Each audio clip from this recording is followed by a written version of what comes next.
रानी Elizabeth Hindustan आई, तो इसमें विशेष बात क्या है, आप ये प्रश्न पूछ सकते हैं।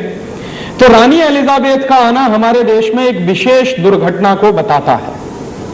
हमारे देश में बहुत सारे देशों के राष्ट्रपति आते हैं, प्रधानमंत्री आते हैं, बहुत सारे देशों के राजदूत आते हैं, लेकिन उनके आने जाने से कभी कोई दुर्घटना नहीं हुआ करती। ब्रिटेन की रानी हिंदुस्तान में आई तो उससे जो दुर्घटना हुई वो क्या हुई। हमारे देश के अखबारों में रानी के आने के 15 दिन पहले एक वक्तव्य छपा।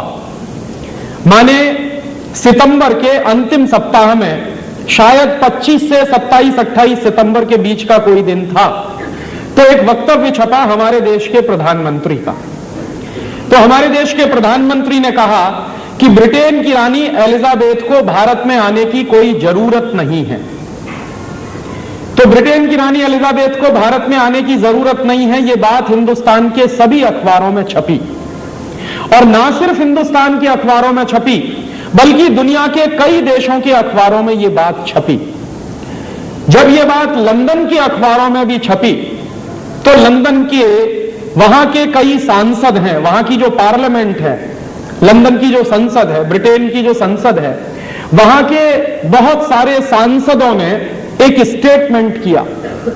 स्टेटमेंट यह किया कि भारत के प्रधानमंत्री की यह हिम्मत कैसे हुई कि वो ब्रिटेन की रानी को भारत में आने के लिए मना करें, क्योंकि हमारे प्रधानमंत्री ने कह दिया था कि ब्रिटेन की रानी को भारत में आने की जरूरत नहीं है। तो ब्रिटेन के प्राइम मिनिस्टर, उनके कई मंत्री और उनके कई बड़े बड़े नेताओं ने इस बात पर हंगामा किया, और यह हंगामा जो लंदन में हुआ वो बाद में हिंदुस्तान तक पहुंचा। और हमारे देश में क्या हुआ, लंदन से बहुत सारे फैक्स के मैसेजेस हिंदुस्तान के प्रधानमंत्री कार्यालय में पहुंचे, और हिंदुस्तान की सरकार पर दबाव डालने के लिए ब्रिटेन की सरकार ने एक प्रेस वक्तव्य भी जारी कर दिया। वो प्रेस वक्तव्य भी हिंदुस्तान में छपा, दुनिया के तमाम देशों के अखबारों में छपा। तो 24 घंटे पहले हमारे प्रधानमंत्री कहते थे कि ब्रिटेन की रानी को भारत में आने की कोई जरूरत नहीं है। मात्र 24 घंटे के बाद हमारे प्रधानमंत्री ने एक दूसरा वक्तव्य दिया कि ब्रिटेन की महारानी को हिंदुस्तान में आने के लिए भारत सरकार स्वागत करेगी, और ना सिर्फ स्वागत करेगी बल्कि प्रधानमंत्री ने यह भी कहा कि ब्रिटेन की महारानी चाहे तो हिंदुस्तान के किसी भी गांव में जा सकती। 24 घंटे पहले हमारे प्रधानमंत्री कह रहे हैं कि उनको भारत में आने की जरूरत नहीं है, और 24 घंटे के अंदर प्रधानमंत्री ने अपना वक्तव्य बदला और कह दिया कि ना सिर्फ वो भारत में आ सकती है बल्कि भारत के किसी भी गांव में जा सकती। और उसके साथ साथ एक बात और उन्होंने कही कि ब्रिटेन की महारानी को भारत में आने के लिए कोई वीजा लेने की जरूरत नहीं है। माने बिना वीजा के ब्रिटेन की महारानी भारत में आ सकती है। तो हमारे देश के प्रधानमंत्री की गुलामी की हालत का आप अंदाजा लगाइए कि 24 घंटे पहले एक बात कह रहे हैं और 24 घंटे के अंदर आपको वक्तव्य बदलना पड़ा और उनके स्वागत की तैयारी भी करनी पड़ी। ब्रिटेन की महारानी आई, 12 अक्टूबर को दिल्ली में उतरी, तो पुलिस के किसी भी बड़े अधिकारी ने ब्रिटेन की महारानी का वीजा पूछने की हिम्मत नहीं की। कानून जानते हैं क्या है?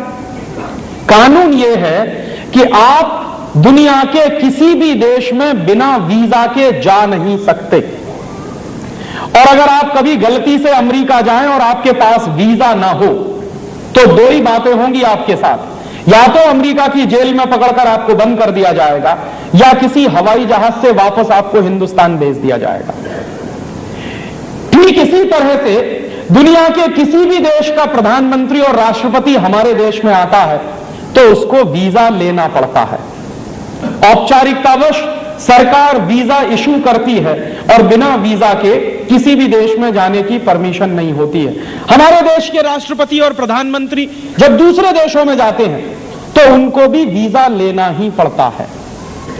तो दुनिया के किसी भी देश का राष्ट्रपति हमारे देश में आए या प्रधानमंत्री हमारे देश में आए तो उसको वीजा लेने की जरूरत है। ठीक इसी तरह से हमारे देश के प्रधानमंत्री और राष्ट्रपति दुनिया के किसी भी देश में जाए तो उनको भी वीजा लेने की जरूरत है, लेकिन ब्रिटेन की रानी को भारत में आने के लिए वीजा लेने की जरूरत नहीं है। यह बात जब सरकार ने कही तो हमारे जैसे लोगों के मन में प्रश्न पैदा हुआ कि ऐसी कौन सी विशेषता है ब्रिटेन की रानी में जिसके लिए उसको भारत में आने के लिए वीजा की जरूरत नहीं। और हमारे मन में एक प्रश्न पैदा हुआ और इस प्रश्न का जवाब तलाशना चाहिए। इसके लिए हम लोगों ने कई लोगों से बातें करने की कोशिश की। उसी के साथ साथ एक दूसरी दुर्घटना और हुई कि जब ब्रिटेन की रानी दिल्ली आई तो उसको 21 तोपों की सलामी दी गई। यह सलामी हमारे सिर्फ राष्ट्रपति ले सकते हैं और कोई नहीं ले सकता। भारत में सिर्फ राष्ट्रपति को अधिकार है 21 तोपों की सलामी लेने का, बाकी बाहर के किसी भी व्यक्ति को 21 तोपों की सलामी नहीं दी जा सकती। राष्ट्रपति हमारे यहां सर्वोच्च माना जाता है, जो भी संविधान की व्यवस्था है। तो ब्रिटेन की महारानी को 21 तोपों की सलामी भी दी गई। बिना वीजा के वो हिंदुस्तान आई। पासपोर्ट होने का तो कोई प्रश्न ही नहीं है, जब उनको वीजा लेने की भी जरूरत नहीं है। तो जिस तरह का उनका स्वागत किया गया, वो स्वागत देखने के बाद हमारे जैसे लोगों के मन में प्रश्न पैदा हुआ। प्रश्न क्या पैदा हुआ कि ऐसी दुर्घटना हिंदुस्तान में हुई थी सन 1911 में। 1911 में क्या हुआ था? ब्रिटेन का राजा आया था, उसका नाम था जॉर्ज पंचम। अंग्रेजी में उसको कहते थे जॉर्ज फिफ्थ। वो हिंदुस्तान आया था 1911 में। तो 1911 में जब जॉर्ज पंचम भारत में आया था तो बिना वीजा के आया था और उसको उस जमाने में 21 तोपों की सलामी दी गई थी। क्यों हुआ था ऐसा? ऐसा इसलिए हुआ था कि जॉर्ज पंचम भारत का भी राजा था। क्यों? क्योंकि 1911 में हम ब्रिटेन के गुलाम थे और 1911 में यहां पर ब्रिटेन का शासन चलता था, ब्रिटेन का राज्य चलता था। तो चूंकि हम ब्रिटेन के गुलाम थे, इंग्लैंड का राजा हमारा राजा होता था, तो 1911 में जब जॉर्ज पंचम इस देश में आया तो बिना वीजा के आया था और 21 तोपों की उसको सलामी दी गई थी। यह बात इतिहास में हमको मालूम है। तो यह दुर्घटना 1911 में हुई थी और इसके साथ साथ एक दुर्घटना और हुई थी कि 1911 के साल में जब जॉर्ज पंचम आया था तो हमारे देश के बहुत सारे बड़े बड़े नेताओं ने जॉर्ज पंचम का विरोध किया था। और जॉर्ज पंचम की भारत यात्रा का विरोध करने वाले नेताओं में सबसे महत्वपूर्ण नेता थे लोकमान्य तिलक। लोकमान्य तिलक और उनके साथ जो नौजवानों का संगठन था, उन्होंने भयंकर विरोध किया था और जॉर्ज पंचम को काले झंडे दिखाए गए थे हिंदुस्तान में तमाम जगहों पर। तो नतीजा क्या निकला था कि हमारे देश में अंग्रेजों की पुलिस ने हिंदुस्तानी क्रांतिकारियों को जबरदस्त लाठी चार्ज किया था। क्यों? क्योंकि जॉर्ज पंचम का विरोध करना माने इंग्लैंड के राजा का विरोध करना, माने हिंदुस्तान के भी राजा का विरोध करना, क्योंकि हम इंग्लैंड के गुलाम थे। तो यह दुर्घटना हुई थी 1911 में। यह दुर्घटना चूंकि 1911 में हुई तो मेरे जैसे आदमी के मन में शंका का समाधान हो गया, क्योंकि हम 1911 में गुलाम थे। हिंदुस्तान के क्रांतिकारियों पर लाठीचार्ज इसलिए हुआ कि उन्होंने इंग्लैंड के राजा को काले झंडे दिखाए। हिंदुस्तान में लोकमान्य तिलक और उनके साथी कार्यकर्ताओं पर लाठीचार्ज इसलिए हुआ कि उन्होंने जॉर्ज पंचम का विरोध किया और जॉर्ज पंचम इंग्लैंड के राजा होने के साथ साथ भारत का भी राजा था। तो यह दुर्घटना 1911 में हुई तो मुझको समझ में आता है।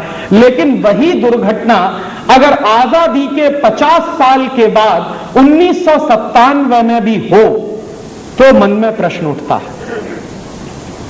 1911 में जॉर्ज पंचम बिना वीजा के आया क्योंकि वो इस देश का मालिक था, लेकिन 1997 रानी एलिजाबेथ बिना वीजा के क्यों आई? अंग्रेजों का राजा जॉर्ज पंचम आया बिना वीजा के तो समझ में आता, लेकिन आजादी के 50 साल के बाद भी इंग्लैंड की रानी हिंदुस्तान में बिना वीजा के आती है, यह बात समझ में नहीं आई। हमारे देश में आजादी बचाओ आंदोलन और आजादी बचाओ आंदोलन जैसे कई संगठनों ने रानी की यात्रा का विरोध किया, तो हमारे साथ भी वही दुर्घटना हुई जो 1911 में लोकमान्य तिलक और उनके साथियों के साथ हुई थी। बहुत सारे नौजवान क्रांतिकारियों पर रानी के आने के विरोध में जो उन्होंने प्रदर्शन किया, उन पर लाठीचार्ज किया गया। और न सिर्फ लाठीचार्ज किया गया बल्कि जेलों में बंद कर दिया गया। अमृतसर में बहुत सारे सिख नौजवान थे जिन्होंने रानी को काले झंडे दिखाए तो पुलिस ने उनको बंद कर दिया। और यह दुर्घटना हो रही थी आजादी के 50 साल में, और हमारी सरकार रानी के प्रोटेक्शन में इस तरह से लगी हुई थी जैसे जॉर्ज पंचम के प्रोटेक्शन में 1911 में कभी यह हुआ होगा।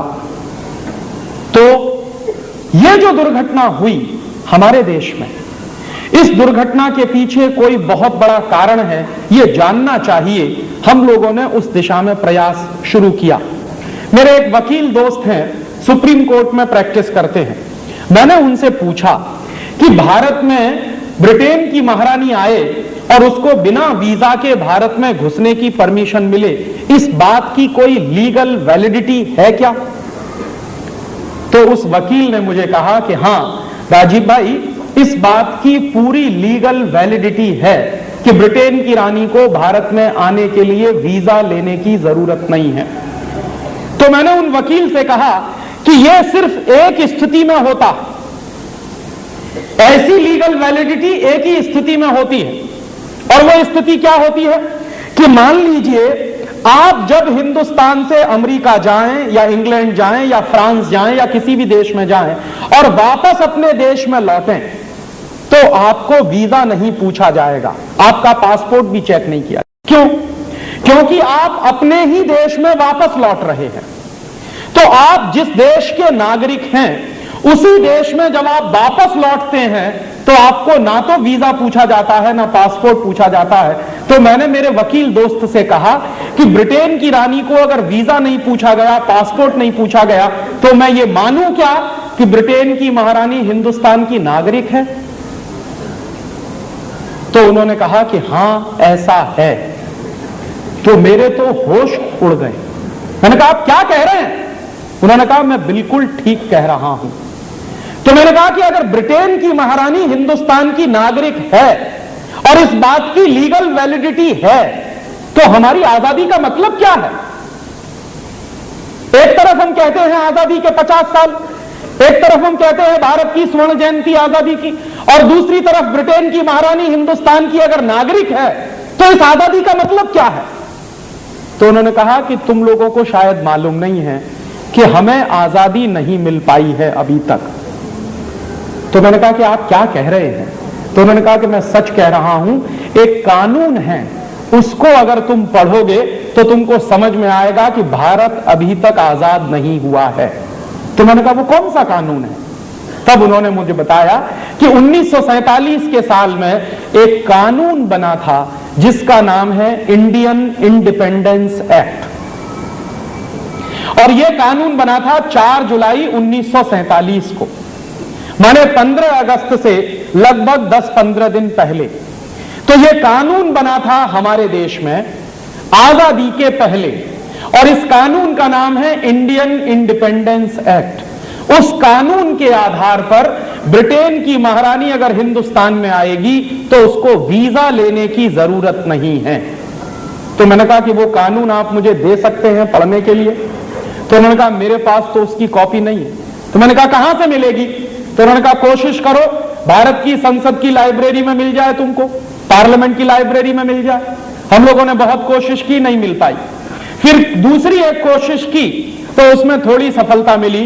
उस कानून की फोटोकॉपी लंदन से आई, लंदन के हाउस ऑफ कॉमन्स की लाइब्रेरी में पड़ी हुई है।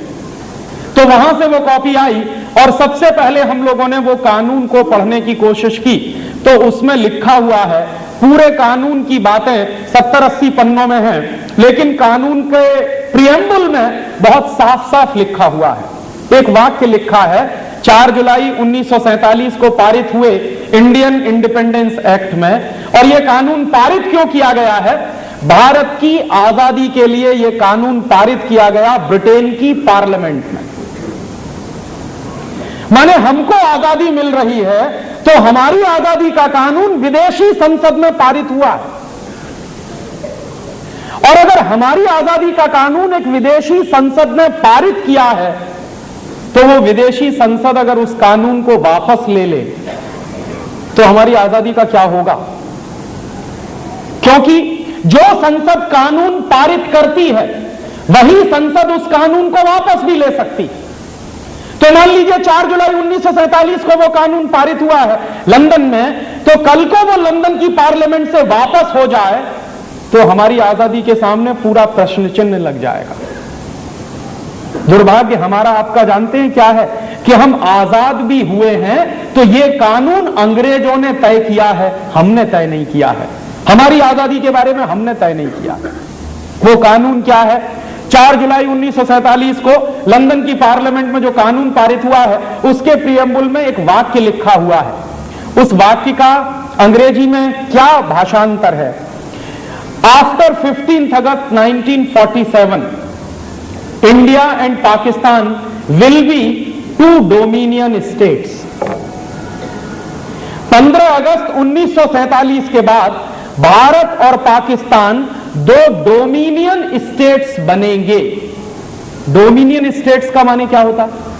दुनिया के किसी भी देश की डिक्शनरी में आप डोमिनियन स्टेट्स का मतलब ढूंढिए तो उसका एक ही मतलब होता है। डोमिनियन स्टेट्स का माने एक बड़े राज्य के अधीन कोई छोटा राज्य। तो हम 15 अगस्त 1947 के बाद भारत और पाकिस्तान डोमिनियन स्टेट्स बने हैं, ना कि इंडिपेंडेंट नेशन। और चूंकि हम डोमिनियन स्टेट्स बने हैं तो हैं किसके हम डोमिनियन स्टेट्स? यूनाइटेड किंगडम के या कॉमनवेल्थ के। तो 15 अगस्त 1947 के बाद हमारी हैसियत क्या बनी है? हमारी हैसियत बनी है कि हम यूनाइटेड किंगडम और यूनाइटेड किंगडम के बनाए गए कॉमनवेल्थ के डोमिनियन स्टेट्स हैं, ना कि हम इंडिपेंडेंट नेशन। और अगर हम इंडिपेंडेंट नेशन नहीं है तो बात समझ में आती है कि आज भी ब्रिटेन की महारानी हमारी महारानी है, क्योंकि हम डोमिनियन स्टेट्स हैं। और यह बात अगर 4 जुलाई 1947 के कानून से है तो मेरे मन में सबसे बड़ा प्रश्न आजकल जो उठ रहा है वो ये कि 50 साल से इस देश की राजनीतिक पार्टियां क्या कर रही हैं। यह बात तो हिंदुस्तान की संसद में आनी चाहिए थी। शायद पिछले साल आपने देखा होगा 14 अगस्त की रात को 12 बजे भारत की संसद में एक संयुक्त अधिवेशन हुआ। तो जो बात मैं आपसे कह रहा हूं वो बात भारत की संसद में आनी चाहिए कि हम 50 साल पहले अंग्रेजों द्वारा बनाए गए एक कानून के आधार पर डोमिनियन स्टेट्स बने हैं, ना कि हम इंडिपेंडेंट नेशन। तो हम इंडिपेंडेंट नेशन कब बनेंगे? कितने साल और लगेंगे उसमें? और अगर हम इंडिपेंडेंट नेशन नहीं है तो फिर आजादी की ये स्वर्ण जयंती क्यों मना रहे हैं? किसके गले पे तमाचा मार रहे हैं आप? और वो बात जब समझ में आई तो बिल्कुल स्पष्ट हो गया कि रानी अगर आएगी हिंदुस्तान में तो बिना वीजा बिना पासपोर्ट के ही आएगी, क्योंकि आप उनके डोमिनियन स्टेट्स हैं। और इस बात को आप एक दूसरी जगह और देख सकते हैं। जो लोग यहां बैठे हैं इस सभा में, अगर वो वकील हों और वकालत करते हों तो आप भारत के संविधान को उठाकर देखिए। भारत के संविधान में कहीं भी इंडिया एज ए नेशन इस्तेमाल नहीं किया गया है, हर जगह स्टेट शब्द इस्तेमाल किया गया है। पूरे कॉन्स्टिट्यूशन, हमारे पूरे संविधान में भारत के लिए नेशन नाम का शब्द नहीं है, हर जगह इंडिया स्टेट के रूप में इस्तेमाल किया गया। तो हम सिर्फ एक राज्य बनकर रह गए हैं, राष्ट्र बन नहीं पाए हैं। कानूनी रूप से हमारी यह हैसियत है। तो इसलिए रानी अगर आती है तो उसका स्वागत करना हमारे प्रधानमंत्री का कर्तव्य है, उसका स्वागत करना हमारे राष्ट्रपति का कर्तव्य है। और इसी के साथ एक दूसरे सवाल का जवाब भी हमको मिला कि जब रानी आई थी तो भारतीय सरकार ने रानी के सम्मान के लिए दिल्ली में एक कार्यक्रम आयोजित किया था। उस कार्यक्रम में क्या हुआ था? ब्रिटेन की रानी का नाम ऊपर छापा गया था, राष्ट्रपति का नाम नीचे छापा गया था। हमारे देश में राष्ट्रपति सर्वोच्च होता है, यह आप जान लीजिए। राष्ट्रपति के ऊपर कोई भी नाम नहीं होता। और कोई भी निमंत्रण पत्र अगर छापना हो, कोई भी पत्रक छापना हो जिसमें किसी विदेशी अतिथि के साथ राष्ट्रपति का नाम देना हो तो नियम यह है कि राष्ट्रपति का नाम हमेशा ऊपर होता है, बाहर से आने वाले अतिथि का नाम या तो बराबर में होता है या नीचे होता है। लेकिन ब्रिटेन की रानी का नाम राष्ट्रपति के नाम के ऊपर छापा गया और भारत सरकार ने इस बात पर एक प्रेस कॉन्फ्रेंस की थी, वो हिंदुस्तान के सभी अखबारों में छपा भी था। एक पत्रकार ने पूछा था भारत सरकार के प्रवक्ता से कि यह ब्रिटेन की रानी का नाम ऊपर छापा गया और भारत के राष्ट्रपति का नाम नीचे छापा गया, यह कहीं गलती से तो नहीं हुआ? तो भारतीय सरकार के प्रवक्ता ने कहा कि यह जानबूझकर छापा गया है, माने गलती नहीं हुई है, जानबूझकर छापा गया है। क्यों? क्योंकि ब्रिटेन की महारानी आपकी महारानी है, इसलिए उसका नाम हमेशा राष्ट्रपति के नाम के ऊपर जाएगा, आपके राष्ट्रपति का नाम उससे नीचे जाएगा। हमारे देश में एक कानून है, जानते हैं क्या है? अगर आप राष्ट्रपति का अपमान करें तो आपको जेल हो जाएगी, यह कानून है। प्रधानमंत्री पर आप टिप्पणी कर सकते हैं लेकिन राष्ट्रपति के ऊपर टिप्पणी नहीं की जा सकती इस देश में, और अगर आपने टिप्पणी की तो आपको जेल हो जाएगी। क्यों हो जाती है? कानून यह कहता है कि राष्ट्रपति की मान्यता सर्वोच्च है, उनका अपमान नहीं कर सकता कोई। लेकिन खुद भारत सरकार ने राष्ट्रपति का अपमान किया और उस सरकार को जेल में होना चाहिए था। पूरे देश में खामोशी, और इस बात की नोंद हमारे देश के किसी भी कोर्ट ने नहीं ली। मैं महीनों महीनों इंतजार करता रहा कि यह कोई छोटी दुर्घटना नहीं है, शायद हिंदुस्तान का सुप्रीम कोर्ट या हिंदुस्तान का कोई हाई कोर्ट या हिंदुस्तान की कोई अदालत इस बात की जानकारी लेकर कोई एक केस फाइल करेगी, लेकिन कहीं कुछ नहीं हुआ। फिर मेरे मन में ऐसा आता था कि यह इतना बड़ा प्रश्न है कि हिंदुस्तान की राजनीतिक पार्टियां इस सवाल को उठाकर पूरे देश में हंगामा करेंगी, लेकिन दुर्भाग्य से सब राजनीतिक पार्टियों के नेता रानी के साथ फोटो खिंचवाने में दिल्ली में मस्त थे। उनको यही चिंता थी कि हमारा फोटो रानी के साथ कैसे खींचा जाए। इस देश के नेताओं की मानसिक गुलामी का इससे बड़ा सबूत और क्या मिलेगा कि जिस देश को अंग्रेजों ने 250 साल गुलाम बनाया, जिन अंग्रेजों ने हमको बर्बाद कर दिया सांस्कृतिक रूप से, आर्थिक रूप से, शैक्षणिक रूप से, सामाजिक रूप से, उन अंग्रेजों की रानी के साथ हमारे देश के नेता फोटो खिंचवाने में मस्त हैं और किसी को लगता नहीं कि यह राष्ट्रीय अपमान की बात है। और यह दुर्घटना नहीं हुई होती तो हमारे जैसे लोगों को भी पता नहीं चलता कि आज तक हम डोमिनियन स्टेट्स हैं। और उससे भी ज्यादा खराब मुझे एक चीज और लगी कि 1911 में जब जॉर्ज पंचम आया था तो जॉर्ज पंचम के स्वागत के लिए एक गीत गाया गया था। जॉर्ज पंचम के स्वागत के लिए एक गीत लिखा गया था। उस गीत का नाम है जन गण मन अधिनायक जय हे। इसका मतलब जानते हैं क्या होता? जन गण मन अधिनायक माने हिंदुस्तान की जनता के मनों के, हिंदुस्तान के गणों के अधिनायक, सुपर हीरो, तुम्हारी जय हो।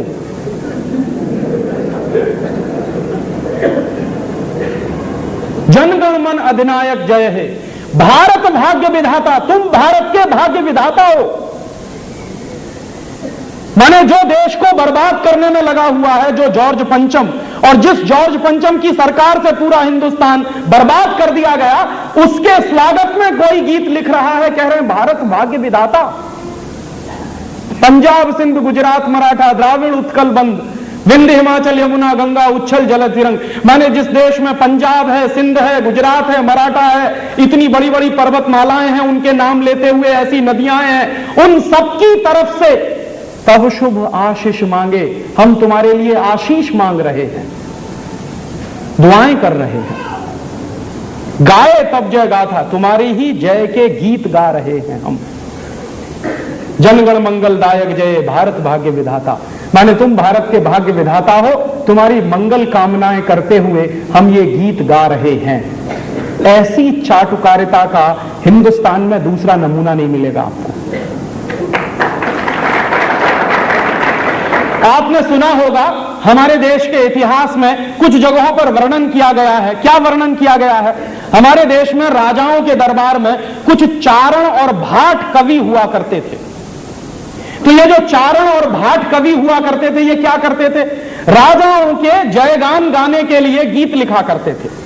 राजा चाहे जितना बदमाश हो, चाहे जितना बेईमान हो, चाहे जितना करप्ट हो, चाहे जितना बदमाश हो, उन सबके बारे में ऐसे ऐसे गीत लिखते थे वहां के चारण और भाट कवि कि लोगों को लगता था कि राजा तो बड़ा महान है, जबकि होता था उसका ठीक उल्टा।